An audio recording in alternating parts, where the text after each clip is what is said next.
मित्रों, नमस्कार। आज के इस व्याख्यान में पुनः आप सभी का हार्दिक स्वागत है। मैं प्रोफेसर अनुपम शर्मा, अध्यक्ष राजनीति विज्ञान एवं मानवाधिकार विभाग, इंदिरा गांधी राष्ट्रीय जनजातीय केंद्रीय विश्वविद्यालय से संबद्ध हूँ। मित्रों, आज की हमारी चर्चा का विषय है नौकरशाही एवं सामाजिक परिवर्तन, भारतीय संदर्भ। आज के इस व्याख्यान में मैं नौकरशाही की जो विशेषताएं भारत में हैं, किस प्रकार से यह ब्रिटिश शासन की जो विरासत मिली है उसकी विशेषताएं, सामाजिक परिवर्तनों का संदर्भ क्या है और किस प्रकार से नौकरशाही सामाजिक परिवर्तन के लिए उसके द्वारा जिस भूमिका का निर्वाह किया गया है, जो अपेक्षित है, आज मैं उस पर चर्चा करूंगी। भारत में अगर हम नौकरशाही को देखें तो जो ब्रिटिश शासन की प्रमुख विरासतें रही हैं, उनमें से ये एक महत्वपूर्ण विरासत है। अर्थात जो ब्रिटिश शासन का जो प्रमुख उद्देश्य था वह था देश में प्रभुत्व स्थापित करना, और उस प्रभुत्व स्थापित करने के लिए ब्रिटिश शासन के द्वारा कुछ व्यवस्थाएं की गई थी, और उन व्यवस्थाओं के तहत जो ब्रिटिश शासन का संबंध था वह था कि करों का संग्रह किया जाए, कानून और व्यवस्था की स्थिति बनाए रखी जाए और शांति स्थापित रहे। अर्थात जब यह तीनों चीजें समाज में विद्यमान होगी तो निश्चित रूप से जो ब्रिटिश शासन का उद्देश्य है उसे प्राप्त किया जा सकेगा। तो वहां तक जो ब्रिटिश प्रशासन है उस प्रशासन का कार्य नियामकीय, जिन्हें हम रेगुलेटरी फंक्शंस कहते हैं, उन तक सीमित रहा है। ब्रिटिश शासन ने अपने इन उद्देश्यों की पूर्ति के लिए कुछ कार्य किए, या हम कहें प्रशासनिक एक संगठन तैयार किया था, जहां पर उन संगठनों में जो भारतीय प्रशासनिक सेवा, जिन्हें हम इंडियन एडमिनिस्ट्रेटिव सर्विसेज IAS के नाम से जानते हैं, और इसी के साथ जो भारतीय पुलिस सेवा है, इंडियन पुलिस सर्विस, उनका गठन किया था। और उसी के साथ साथ जो इनको सहायता प्रदान करने के लिए और सेवाओं का भी गठन किया गया था, अन्य सेवाओं का गठन भी किया गया था, जो वर्तमान में भी हमारे प्रशासनिक संगठन की विशेषताएं हैं। जो महत्वपूर्ण चीज थी वो थी कि इन प्रशासनिक सेवाओं में जो चयन की प्रक्रिया होती थी, वो चयन की प्रक्रिया प्रतिभा के आधार पर होती थी, अर्थात प्रतिभा उसका प्रमुख आधार होता था। जो प्रशासनिक व्यवस्था रही थी उसमें जो ICS के में अधिकारियों की जो नियुक्ति होती थी, पहले वो इंग्लैंड में ही होती थी, लेकिन जब 1924 में जो ली आयोग का गठन किया गया था, तो ली आयोग ने अपने गठन में इस बात का सुझाव दिया था कि ये जो प्रशासनिक सेवाएं हैं इनका भारतीयकरण होना चाहिए, और इस आधार पर यहाँ पर भारत में प्रशासनिक सेवाओं का भारतीयकरण किया गया था।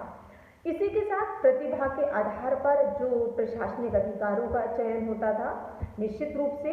वो अपने क्षेत्र में विशेषज्ञ होते थे, वो पारंगत होते थे, जो निश्चित योग्यता थी उसके तो वो पात्र थे ही, इसके साथ साथ अपनी सेवाओं में वो बहुत ही ईमानदार और निष्पक्ष होते थे। दूसरी चीज, जो भारत को विरासत में एक चीज मिली प्रशासन के दृष्टिकोण से अगर हम देखें, तो जो एक और विशेषता थी वह थी कि ये जो प्रशासनिक अधिकारी हैं जिनका चयन प्रतिभा के आधार पर होता था, ये अपने क्षेत्र में जहां पर समर्पित होते थे वहीं पर वो कुशल प्रशासनिक वर्ग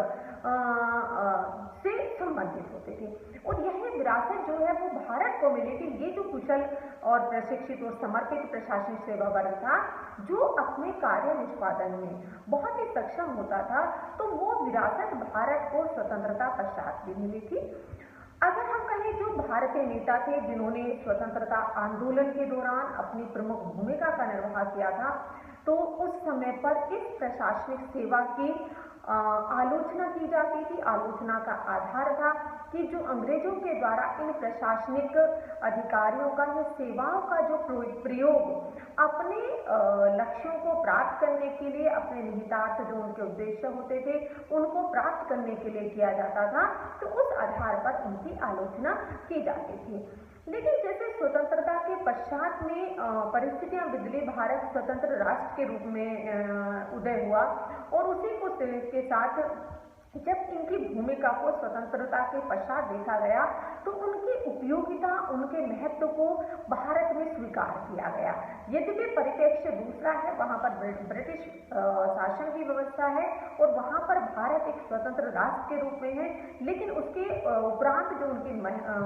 महत्व अगर कहें, उपयोगिता कहें, तो निश्चित रूप से महत्वपूर्ण हो जाती है। और इस बात को जब संविधान सभा में बोलते हुए जो सरदार पटेल जी हैं, वो कहते हैं कि ये जो प्रशासनिक अधिकारी हैं वे अपने वजन के सोने के मूल्य के बराबर हैं। अर्थात उन्होंने इस संदर्भ में जो टिप्पणी की थी वो थी, उन्होंने टिप्पणी में कहा था कि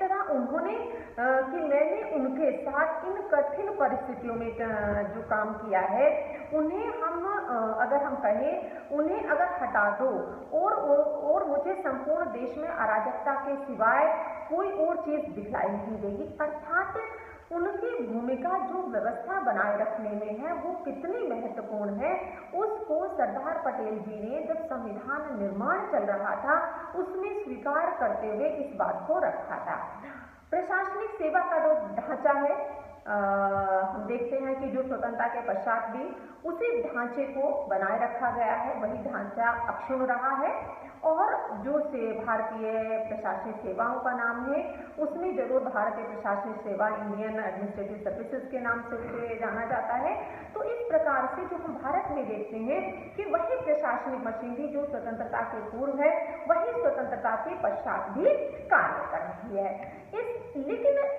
अब जो एक महत्वपूर्ण चीज है वो है कि ये जो प्रशासनिक मशीनरी है, इस प्रशासनिक मशीनरी को जन कल्याण के कार्य करने का अनुभव नहीं है, क्योंकि जिन उद्देश्यों के तहत ब्रिटिश शासन के द्वारा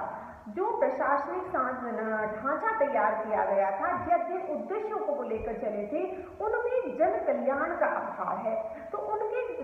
ना उनके वो कार्यों में है ना उनके व्यवहार में है, तो इसका अभाव हमें देखने को मिलता है। क्योंकि जो मैंने कहा कि उनके जो मूल रूप से वो 3 कार्यों को संपादित करते थे, करों का संग्रह है, शांति व्यवस्था बनी रहे और इसके साथ साथ कानून और व्यवस्था की स्थिति बनी रहे। लेकिन अब जो स्वतंत्रता के पश्चात का परिदृश्य है वो बदला हुआ है। बदला इन संदर्भों में है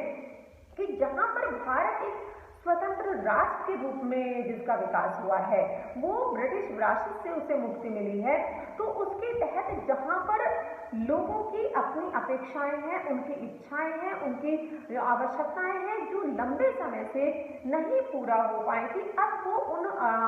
उद्देश्यों के साथ में, उन आशाओं के साथ में अब वो आगे बढ़ते हैं कि किस प्रकार से उनको प्राप्त किया जाए। तो इसके संदर्भ में जो भारत में जो संविधान तैयार किया गया था उसमें संविधान निर्माताओं के द्वारा बहुत दूरदृष्टि के साथ उन्हें सब चीजों का समावेश किया गया कि किस प्रकार से वो जो लक्ष्य हैं, वो जो उद्देश्य हैं उनको प्राप्त किया जा सकता है, तो उसके ऊपर बल देने का प्रयास किया गया था। इसमें जो भारतीय संविधान में जिन प्रावधानों को रखा गया है, क्योंकि संविधान के तहत भारत में लोकतांत्रिक व्यवस्था को अपनाया गया और उसी के साथ साथ लोक कल्याणकारी राज्य की अवधारणा को भी स्वीकार किया गया है। तो ये जो लोकतांत्रिक सरकार का गठन है, क्योंकि स्वतंत्रता के पश्चात जब भारत में लोकतांत्रिक सरकार का गठन हुआ तो इस लोकतांत्रिक सरकार के गठन के अगर हम कहें जो लोगों की अपेक्षाएं और उनकी इच्छाएं जुड़ी हुई थी, वह थी कि अब वो सरकारें जो है किस प्रकार से उनको पूरा करती हैं, उनका ये उद्देश्य था।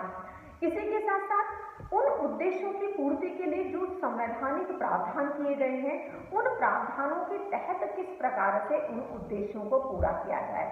क्योंकि जो एक सबसे पहले और महत्वपूर्ण चीज थी कि भारत में जिस प्रकार की सामाजिक व्यवस्था थी, उस सामाजिक व्यवस्था को परिवर्तित करने के लिए जो संवैधानिक प्रावधान किए गए हैं, उन प्रावधानों को किस प्रकार से बेहतर तरीके से लागू किया जाए और लागू करने के साथ जो उद्देश्य रखे गए हैं उन उद्देश्यों की पूर्ति की जाए। जो ये संवैधानिक प्रावधान है जिनको कि संविधान सभा के द्वारा संविधान में स्थान दिया गया है,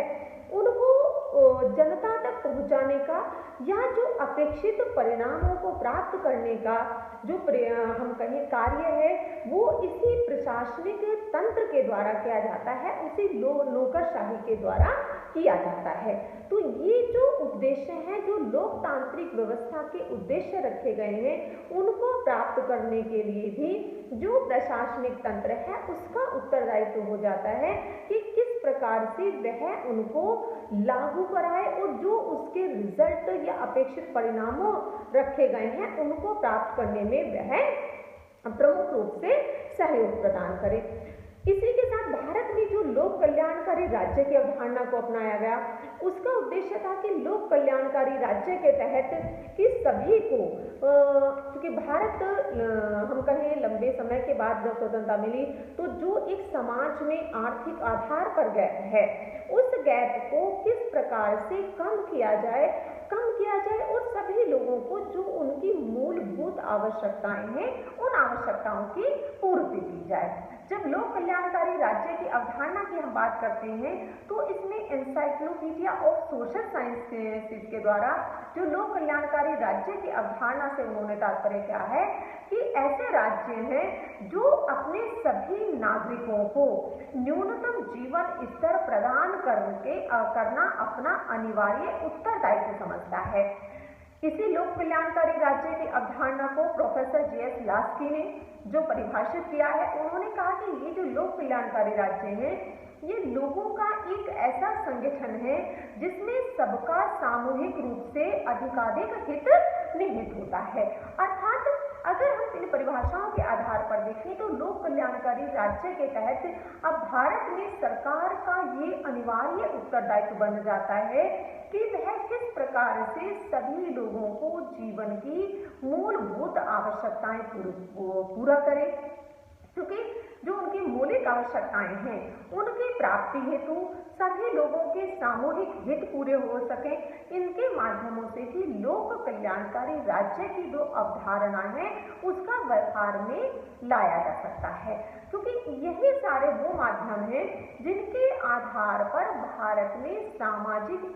सामाजिक परिवर्तन की नींव रखी जाएगी और उसी के साथ साथ जो आर्थिक और राजनीतिक परिवर्तन है उसके लिए एक आगे का रास्ता तैयार किया जाएगा। तो इस प्रकार से ये जो लोक कल्याणकारी और लोकतांत्रिक अवधारणाएं हैं इन्हें भारत में लोगों तक पहुंचाने का कार्य या जिम्मेदारी उस प्रशासनिक तंत्र के ऊपर ही रखी गई है। इसी के साथ जो भारत में संविधान की जो हमारी प्रस्तावना है उस प्रस्तावना में जो सामाजिक, आर्थिक और राजनीतिक न्याय के जो हमारे लक्ष्य रखे गए हैं, जो आदर्श रखे गए हैं, उनको किस प्रकार से प्राप्त किया जाएगा, क्या उसके लिए माध्यम होगा, किन उन माध्यमों का इसको अपनाते हुए ये जो प्रशासनिक तंत्र है किस प्रकार से अपनी भूमिका का निर्वाह करेगा,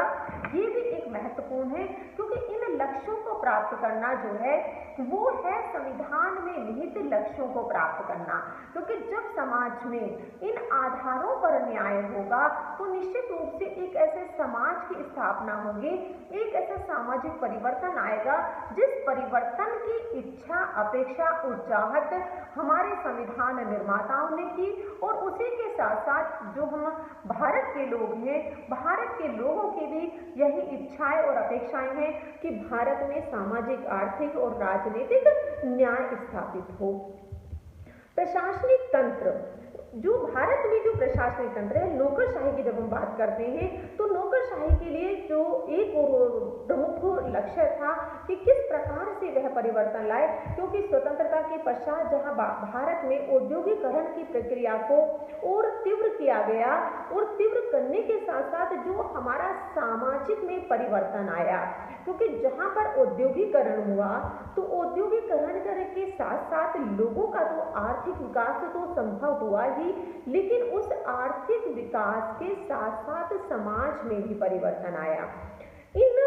औद्योगिकरण के साथ साथ जहाँ पर समाज का जो ढांचा है उसमें परिवर्तन आया। लोग अब गांवों के साथ साथ जो इस औद्योगिक क्षेत्र बनते थे उनमें जाने लगे, स्थापित होने लगे, और इससे जो एक संस्कृति में परिवर्तन आया कि जो संस्कृति में दूरियां थी, जो उनको दूरियों के स्थान पर अब एक समानता स्थापित होने लगी। लोग भिन्न भिन्न संस्कृतियों के लोग, धर्म के लोग, जाति के लोग, दूसरे क्षेत्रों में रहने वाले लोग जब एक स्थान पर आकर रहने लगे या एक प्रकार की व्यवस्था होने लगी, तो इस प्रकार की जो सामाजिक परिवर्तन है उसे भारत में स्पष्ट रूप से देखा जा रहा था। ये जो सामाजिक और आर्थिक परिवर्तन आ रहा था, इसका प्रभाव राजनीति के ऊपर भी हो रहा था कि जैसे जैसे लोग आर्थिक रूप से सक्षम हुए, सामाजिक रूप से जागरूकता आई, तो उन्होंने अपनी जो राजनीतिक मांगे थी उन राजनीतिक मांगों को पूरा करने के लिए या उनके जो राजनीतिक अधिकार हैं उनकी प्राप्ति के लिए उन्होंने अब जो है अपनी आवाज मुखर करनी आरंभ कर दी थी। तो ये जो परिवर्तन आया समाज में औद्योगिकरण के साथ साथ, जो एक स्वाभाविक था, जो और ये स्वाभाविक परिवर्तन जब आया तो उसमें निश्चित रूप से जो नौकरशाही है उसके ऊपर भी ये जिम्मेदारी आई कि ये जो परिवर्तन समाज में आ रहा है उस परिवर्तन को एक चैनलाइज करते हुए किस प्रकार से सकारात्मक दिशा में लेकर जाया जाए, जिससे कि समाज के प्रत्येक व्यक्ति को उसका लाभ मिल सके। सामाजिक परिवर्तन तभी संभव हो सकता है जब सभी को उसका लाभ मिले। जो भारत के संविधान में जहाँ पर नीति निर्देशक तत्वों की बात की गई है, तो नीति निर्देशक तत्वों को भी व्यवहारिक रूप में तभी लाया जा सकता है जब वो प्रशासनिक तंत्र, वो हमारा जो ढांचा है, वो ढांचा उन जो प्रावधान है उनको व्यवहारिक रूप प्रदान करने में सक्षम हो। क्योंकि जिस हम नौकरशाही की बात करते हैं, क्योंकि जहां पर उसका चयन की प्रक्रिया है, तो चयन की प्रक्रिया जहां पर ट्रांसपेरेंट है, उसके लिए एक निर्धारित प्रक्रिया है, चयन का आधार प्रतिभा है, उसके लिए एक निश्चित प्रशिक्षण प्रदान किया जाता है। तो इस प्रकार से जो नीति निर्देशक तत्वों को व्यवहारिक रूप प्रदान करना है, उसकी जिम्मेदारी, उसका उत्तरदायित्व भी हमारे उस नौकरशाही के ऊपर आ जाता है कि किस प्रकार से वह भारत में जो सामाजिक परिवर्तन है उनको एक सकारात्मक दिशा प्रदान कर सके। इसी के साथ जो स्वतंत्रता के पश्चात का परिदृश्य है, ये वो भी परिदृश्य है जहां पर कि जो सरकारों का गठन हुआ और उन सरकारों के गठन के पश्चात जो उद्देश्य रखे, उन उद्देश्यों में जहां बहुत सारे कार्यक्रम चलाए गए और उन कार्यक्रमों का जो उद्देश्य है वह उद्देश्य था कि किस प्रकार वही सामाजिक परिवर्तन हो और आर्थिक और राजनीतिक विकास हो, सामाजिक विकास हो। उसी को लेके अगर हम कहें कि जो 1952 में सामुदायिक विकास कार्यक्रम आरंभ किया गया था, तो उसका उद्देश्य भी यही था कि किस प्रकार से समाज में जो है जो लोग हैं उनका अधिकाधिक जो है वो विकास संभव किया जा सके, उन लोगों को उस विकास की प्रक्रिया से जोड़ा जा सके, वो उसका प्रमुख आधार रहा है। इसके पश्चात क्योंकि भारत में जो विकास के लिए जिन मॉडल का या जिन प्रतिमानों को स्वीकार किया गया था, उनके तहत भारत में पंचवर्षीय योजनाओं को आरंभ किया गया। ये जो पंचवर्षीय योजनाएं थी, इन पंचवर्षीय योजनाओं के जहां प्रारंभ में जो प्रमुख उद्देश्य होते थे वो होते थे कृषि विकास, क्योंकि हम सभी जानते हैं भारत की जनसंख्या का बड़ा भाग स्वतंत्रता पश्चात के जो है वह गांवों में निवास करता था। तो गांवों में निवास करने से जो एक महत्वपूर्ण चीज थी वो ये थी कि जहां पर शहरी विकास के कार्यक्रम तो आरंभ किए जाएं, वहां पर जो ग्रामीण स्तर पर विकास है उसे कैसे संभव किया जा सके। तो उसी के लिए ग्रामीण स्तर पर कृषि के विकास के लिए प्रमुख रूप से बल दिया जाने लगा और सरकार के द्वारा विभिन्न माध्यमों से कृषि विकास पर बल दिया गया। लोगों को सुविधाएं उपलब्ध कराई गई, सब्सिडी उपलब्ध कराई गई और सरकार के द्वारा इस प्रकार से कृषि के क्षेत्र में वृद्धि के लिए प्रयास किए गए। उसी के साथ जो पंचवर्षीय योजनाएं थी, उन पंच पंचवर्षीय योजनाओं को अगर हम उनके उद्देश्यों पर प्रमुख रूप से देखें तो उनमें है जहाँ पर गरीबी हटाओ एक प्रमुख उद्देश्य है, उसी के साथ ग्राम विकास पर भी बल है, कृषि विकास पर बल है, और इसी के साथ रोजगारों में वृद्धि करना है, और इसी के साथ गरीबी उन्मूलन के प्रोग्राम है, गुणवत्तापूर्ण जीवन है, बेहतर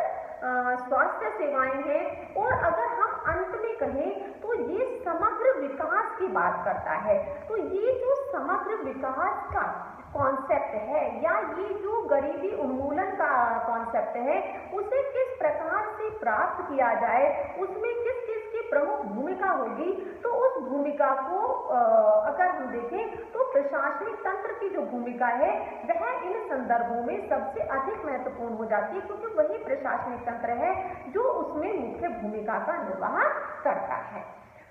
चाहे वो गरीबी उन्मूलन के लिए सरकार के द्वारा जो कार्यक्रम चलाए गए, रोजगार वृद्धि के लिए सरकार के द्वारा कार्यक्रम चलाए गए, लोगों को बेहतर जीवन प्रदान करने के लिए कार्यक्रम चलाए गए, और अगर हम वर्तमान संदर्भों में देखें तो सरकार के द्वारा जो लोगों को उनका जो सामाजिक अगर हम कहें विकास के लिए, जागरूकता के लिए जो कार्यक्रम चलाए जा रहे हैं, तो उसमें प्रशासनिक तंत्र की भूमिका जहां पर वह स्वतंत्रता के पश्चात सारगर महत्वपूर्ण हो जाती है, तो वह वर्तमान में भी उतनी ही सारगर्भित रहती है, क्योंकि यही नौकरशाही जो सरकार के द्वारा जो भी कानून पास किए जाते हैं, जो भी कार्यक्रम चलाए जाते हैं, उन कार्यक्रमों को, उन कानूनों को लागू करने के लिए सरकार और लोगों के बीच में एक कड़ी का कार्य करती है। और ये जो कड़ी है तब महत्वपूर्ण हो जाती है जब व्यवस्था का स्वरूप लोकतांत्रिक होता है, क्योंकि इस लोकतांत्रिक व्यवस्था में जब हम सामाजिक परिवर्तन की बात करते हैं तो वह सामाजिक परिवर्तन तब और स्पष्ट रूप से देखा जा सकता है, महसूस किया जा सकता है, विश्लेषण किया जा सकता है कि वहां पर लोगों का जो सहभागिता है वो कितनी, जो प्रशासनिक कार्यक्रम है उनमें उनकी कितनी सहभागिता है, किस प्रकार से वह जागरूक होकर अपनी भूमिका का निर्वाह करते हैं, और किस प्रकार वह उनकी भूमिका लोकतांत्रिक व्यवस्था को मजबूत करते हुए दिन प्रतिदिन और समृद्ध होती जाती है। क्योंकि भारत में जो स्वतंत्रता के पूर्व की परिस्थितियां हैं और जो स्वतंत्रता के पश्चात की परिस्थितियां हैं, उन दोनों में एक मूलभूत अंतर है। जहां पर शासन के स्वरूप का अंतर है, वहां पर जो ब्रिटिश शासन है, जहां पर उसका उद्देश्य प्रभुत्व कायम करना है, वहां पर जो स्वतंत्रता पश्चात की सरकार है वह लोगों की चुनी हुई सरकार है। लोगों का हित, लोगों का कल्याण, लोगों का विकास उसका प्रमुख उद्देश्य है। लोग निर्णय निर्माण प्रक्रिया में भाग ले रहे हैं, और जो प्रशासनिक व्यवस्था है वह उस लोकतांत्रिक मूल्यों के तहत कार्य कर रही है, जिन मूल्यों के आधार पर शासन व्यवस्था चल रही है। तो इन संदर्भों में जो नौकरशाही है, जहां उसका भले ही संगठनात्मक आधार वही रहा है, उसी आधार पर जो संगठन बना हुआ है उसके आधार पर उसमें स्वतंत्रता के पश्चात भी कार्य करना आरंभ किया गया है, लेकिन जो मूलभूत परिवर्तन है वह है जन कल्याण, लोगों का कल्याण, समाज में सकारात्मक परिवर्तन। क्योंकि जो सामाजिक परिवर्तन की प्रक्रिया है यह एक ऐसी प्रक्रिया है जो निरंतर चलती है, प्रक्रिया एक स्लो प्रोसेस है, और दूसरे साथ साथ ये एक कलेक्टिव प्रक्रिया है। समाज में अगर कुछ लोगों का विकास होता है तो उससे, या कुछ लोगों में परिवर्तन के व्यवहार में, आचार में, उनके लेवल पे कोई अंतर आता है तो उनसे समाज के परिवर्तन का आकलन नहीं किया जा सकता। तो ये सामाजिक परिवर्तन का जो उद्देश्य है यह तभी संभव हो सकता है जब वह उसका आधार सामूहिक हो, और ये जो सामूहिक आधार है उस लक्ष्य को प्राप्त करते हुए यह प्रक्रिया निश्चित रूप से धीरे धीरे चलती रहती है और अपने उद्देश्यों को प्राप्त करती है। तो ये जो प्रशासनिक ढांचा है जिसकी भूमिका ये एक इस तरह की जो एक प्रक्रिया है जो चलती रहती है उसमें सारगर्भित हो जाती है, महत्वपूर्ण हो जाती है। और अगले हम यदि हम अनुभव को देखें तो निश्चित रूप से प्रशासनिक व्यवस्था के द्वारा, जो नौकरशाही है उसके द्वारा सामाजिक परिवर्तन की दिशा में सराहनीय कार्य किया गया है। यद्यपि जो मैंने अभी बात कही कि परिवर्तन जो है उस परिवर्तन को स्वतंत्रता पूर्व में की और जो स्वतंत्रता पश्चात का परिवर्तन है, व्यवस्था का जो परिवर्तन है, उद्देश्यों का, लक्ष्यों का जो परिवर्तन है, उनके संदर्भों में नौकरशाही की जो भूमिका है वह परिवर्तित है। इसी को जो डॉक्टर नरेंद्र कुमार सिंह है वो उसका एक समाज शास्त्रीय अध्ययन करते हैं और उसके जो लिखते हैं प्रशासनिक तंत्र एक समाज शास्त्रीय अध्ययन। जो प्रशासन तंत्र का जब समाज शास्त्रीय अध्ययन वो करते हैं तो उसमें वो एक चीज का वो करते हैं। यद्यपि यह पुस्तक 1971 में प्रकाशित हुई थी और उन्होंने जो इसमें विश्लेषण किया था, उन्होंने कहा था कि जो प्रशासनिक मूल्य हैं वो समाजवाद व लोकतंत्र के विपरीत हैं और वास्तविकता यह है कि जो प्रशासक हैं वो स्वतंत्रता पूर्व के जो मूल्यों और कार्य पद्धतियों से इतने अधिक प्रभावित होते हैं कि जो नवीन लक्ष्यों की प्राप्ति में गति शून्यता आ गई है। अर्थात उन्होंने अपने समाज शास्त्रीय अध्ययन के आधार पर यह निष्कर्ष निकाला कि जो प्रशासनिक मूल्य स्वतंत्रता के पूर्व हैं और जिन प्रशासनिक मूल्यों की हम स्वतंत्रता के पश्चात अपेक्षा करते हैं उनमें एक अंतर है और यही अंतर जो है जो वर्तमान में या स्वतंत्रता प्राप्ति के पश्चात जो नवीन लक्ष्य रखे गए हैं उनकी प्राप्ति में वो एक गति शून्यता दिखलाई देती है। परंतु इसके उपरांत यदि हम भारतीय नौकरशाही का विश्लेषण करें, उसकी भूमिका का विश्लेषण करें तो इस मूल्यों के हम कहें जो भिन्न मूल्य हैं उनके उपरांत भी जो नौकरशाही के द्वारा जिस भूमिका का निर्वाह किया गया है, जिन सकारात्मक परिवर्तनों को समाज में लाया गया है, क्योंकि निश्चित रूप से संगठनात्मक ढांचा वही है परंतु समाज में परिवर्तन के साथ साथ जो मूल्य बदले हैं, जो एक कल्चर बदली है, तो उनमें जो प्रशासनिक अधिकारियों के द्वारा जिस भूमिका का निर्वाह किया जा रहा है और जिन सरकारी कार्यक्रमों को, नीतियों को, कानूनों को जिन प्रभावशीलता के साथ उन्हें लागू किया जा रहा है, तो निश्चित रूप से जो भारत में अब लगभग 7 दशक की जर्नी स्वतंत्रता के पश्चात हम लोकतांत्रिक व्यवस्था के को अपनाते हुए प्राप्त कर चुके हैं, तो उसमें जो नौकरशाही की भूमिका है वह बहुत ही महत्वपूर्ण है, सारगर्भित है और निश्चित रूप से जो लक्ष्य रखे जाते हैं वो उनकी प्राप्ति के लिए प्रयत्नशील होते हैं और इसी के साथ जिन